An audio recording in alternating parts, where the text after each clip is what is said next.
আম্মা হাঁস পড়তেছে।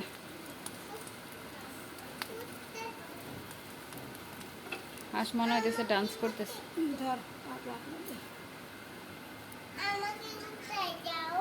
আমারও ধরতে হচ্ছে, হেল্প করতে হচ্ছে।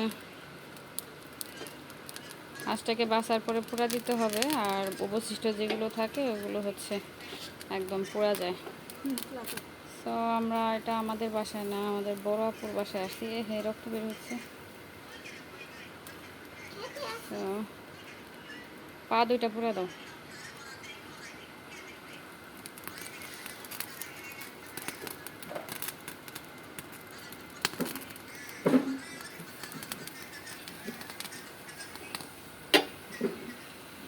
গ্যাসের চুলায় আমরা হাঁসটাকে, আমার চুলার মধ্যে তো রক্ত লাগলো একটু, যাও নষ্ট হয়ে গেল।